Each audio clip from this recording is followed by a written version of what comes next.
Welcome back to the Den of Nerds. I'm Josh. We need to talk about the Fantastic Four movie. The reviews are out, including the official Rotten Tomatoes score. We also have box office predictions for its opening weekend, which are interesting. And then finally, I want to talk about the post-credit scenes. No spoilers here per se, but I want to talk about a couple things that are not in the post-credit scenes, mainly Chris Evans. Yeah, I know. I was looking forward to it too. What the fuck happened? Okay, let's get into it. So looking at the Rotten Tomatoes score here, it is currently sitting at 86% with 132 reviews. This will go up massively. This will be closer to 400 when it's all said and done. And it could fluctuate up, it could fluctuate down, but it's gonna hang around this area. That's pretty dang good, man. That's right in line with the Thunderbolts movie, which I personally loved. I thought it was one of the best Marvel movies I had seen in the past couple of years. Seems like it's right on par, slightly better than Superman, which is also another movie I love. So this is good news, man. If you're a Marvel fan and you were kind of sweating this thing and you were like, oh man, are we gonna do this again with Marvel? Is it just Jover? No, it's actually seemingly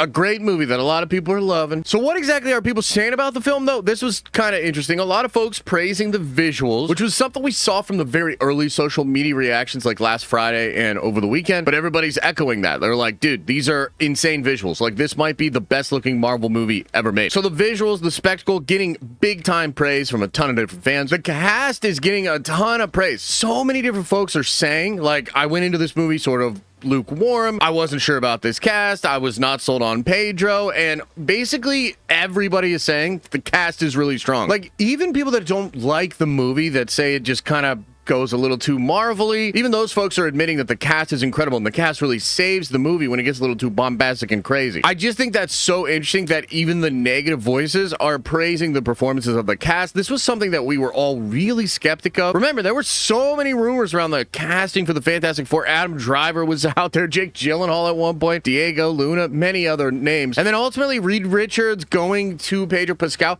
was a bit of a head scratcher for many different folks. Pedro's awesome and has great range, but he's a little overexposed right now doing all these shows and movies, and a lot of folks just didn't see him as Reed Richards. Like, he's just never really played a character that's the smartest in the room. I'm happy to report basically everybody's saying we were all wrong about that. Pedro's absolutely incredible. We owe him an apology. He's a great Reed Richards. I'm talking like even hater channels are giving him his flowers here. That's really good to hear going into the film. A lot of people saying Galactus is absolutely terrifying, which is great. That's what you want to hear for sure. Silver Surfer's getting a lot of praise. Many folks out there apologizing once again for being crazy about female Silver Surfer. Now, I do want to say there's not unanimous love. Like, some people kind of saying it hangs in that 8, 7 out of 10 range. Some folks not liking it at all. A lot of like people that don't like Marvel or just don't like this whole comic book thing, they seem to be going hard on the movie. But there are a lot of voices of people that enjoyed the film but feel it came up a bit short. A lot of this seems to revolve around the fact that the movie doesn't really do anything too crazy. It's pretty much standard what you would think of. Galactus coming, Fantastic Four defeating Galactus. Oh my god, sorry, is that spoilers? Because, like, it's not. So maybe some folks just wanting a little bit more, wanting crazier implications, more canon, more explanation of the multiverse. You know, we're about to do Doomsday and Secret Wars. Many folks were probably hoping that you'd get a little bit more of an explanation and setup in the Fantastic Four movie. It doesn't appear that that's the case. It feels like this movie's really self-contained. Now, having said that, this is coming from a lot of normies and critics, right? So when the super sweaty nerds get in there, we might hear something that Galactus says and we're like, oh my god, this has this massive impact on the whole fucking Secret Wars thing. I suppose that's possible. We don't know, and we won't know until we see it. I see the movie tomorrow. I'm pretty excited about it. And we'll do a spoiler stream Friday afternoon, Friday morning over on the live streaming channel. Oh, can't wait to talk about Fantastic Four. But basically, that's what people are saying about the movie, man. Now, real quick, I want to talk about the box office for this movie. This is obviously a point of conversation here, sort of like Fantastic Four versus Superman. By the way, I do have a $500 bet on this with Brandon Davis. I'm really hoping the Fantastic Four makes more money than Superman. So right now, it's tracking a little funny. There were some reports saying that domestically, this movie is going to make like 90 to 110 million, like $1 million.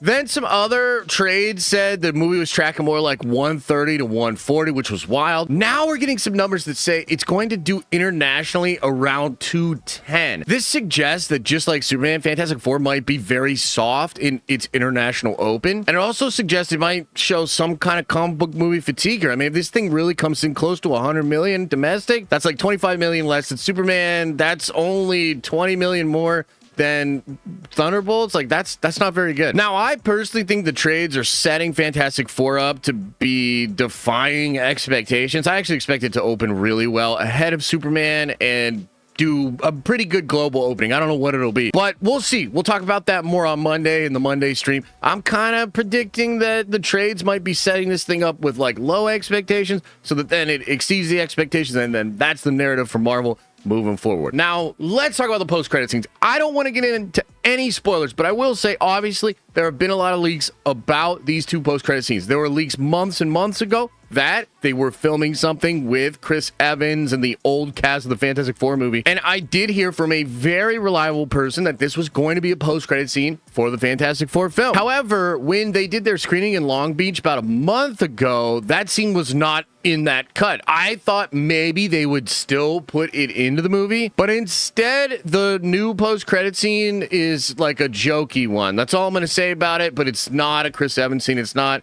a big scene in any way. It's one of those jokey Marvel scenes. Now, the other post-credit scene, I guess the end credit scene, whatever, this is the one that leaked out a while ago. It's about Doomsday, you know. I don't know. I don't want to give any spoilers, but I'm pretty sure like 90% of you know exactly what I'm talking about. That is in there, and it's leaking like crazy, dude. People, full-ass photos of it and the scene and the costume, the cloak, the helmet, the mask, all of it. And I gotta say, I'm a little torn. Okay, I'm a little torn. I'm excited to see the post-credit scene, but it just doesn't seem like enough. Like when this first leaked out a couple of weeks ago, I thought even then, I was like, wait a minute, are you serious? Like that's it? Like that's your big setup? I would imagine there would be more. See, I'm a little bummed that there's not more, but on the other hand, it seems like they really just want to save as much RDJ, Doctor Doom, and Doomsday stuff for that movie as is possible. And technically, because of the delay, if they were to tease it really hard now, it would be like a year and a half before you actually saw that movie, and about a year before the marketing for that movie started to kick off. So I guess I can understand why it's just a little tease here. But again, it feeds into that whole thing where a lot of fans, including myself, we just want more. And I am a little frustrated. I mean, I want to see the scene. We'll see. Maybe it'll hit me and it'll be awesome in the actual theaters. As far as no Chris Evans scene, man, that sucks because we're hearing a lot of rumors and leaks that he's a massive part of Doomsday now. Like the whole story will be driven by him. That's pretty crazy. That's pretty wild. I was hoping we get a little tease in the movie here, right? According to My Time to Shine, there was a scene where he was going to be Nomad showing up and telling the heroes something or something like that. I also heard that it was going to be Johnny Storm and some Fantastic Four stuff, which hopefully now is just going to be in Doomsday. But I say that because I do want to sort of set your expectations. I played a role in getting the Chris Evans thing, that rumor, out there more, right? So it's kind of wild. I guess My Time to Shine debunked it or said they cut it like a couple of weeks ago. I just straight up missed her saying that. So my bad on that one, and I guess just enjoy it for what it is. The resounding message from Marvel fans is like, this is epic. This is one of Marvel's best movies, but maybe it doesn't do as many crazy things as maybe you would want, and it certainly doesn't do a ton to actually set us up for Doomsday. Either way, I'm real excited. I'm going to see the movie tomorrow. I personally think this film might end up being top 5 MCU all time for me. I'm just a sucker for this cosmic horror thing that I think they're doing with Galactus. Seems dope as hell. I love the Fantastic Four. I love the cosmic stuff. The visuals here look absolutely incredible. So I don't know. I have some pretty high expectations. We'll see how it goes. Let me know your thoughts. What are your expectations? What do you think of this Rotten Tomato score? What do you think about the box office? Anyway, let me know what you think about all this in the comment section below. And as I always say, I hope you are having an awesome and a nerdy day, and I'll see you in the next video.